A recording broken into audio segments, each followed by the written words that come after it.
À lire à la une des quotidiens de ce 26 août, le retrait de Laurent Gbagbo des listes électorales en Côte d'Ivoire et la modification du code électoral au Burkina Faso constituent les sujets développés dans cette revue de presse signée Sékou Zongo.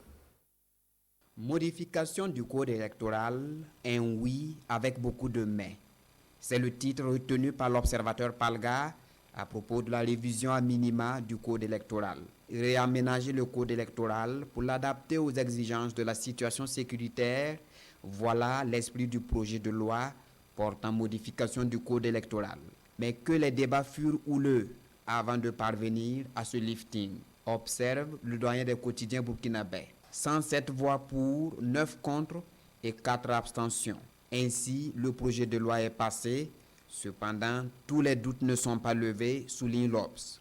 Le journal de conclure, la modification du code électoral permet de lever les obstacles juridiques, de rattraper les retards significatifs et de tenir compte du contexte. Certes, il n'y a pas de risque zéro selon le ministre en charge de l'administration du territoire dans les colonnes de Aujourd'hui au Faso.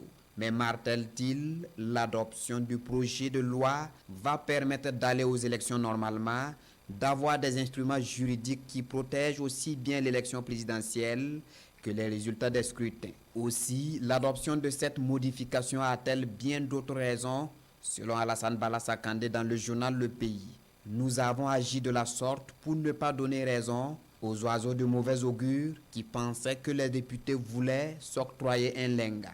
Et puis, Laurent Gbagbo, retiré des listes électorales en Côte d'Ivoire. Pouvait-il en être autrement, s'interroge l'observateur Palga. Non, répond sans embâche l'analyste du journal. Le coup procède de la méthodique mise hors de circuit de l'enfant terrible de Gaïwa de la scène politique ivoirienne, poursuit l'analyste de l'Obs. Que reste-t-il pour l'ex-président de la Côte d'Ivoire? À l'évidence, il devra maintenant faire le deuil, répond ma consoeur de l'observateur Palga. Mais elle prévient, il faut craindre que cette décision judiciaire, contribue à faire monter davantage le mercure politique.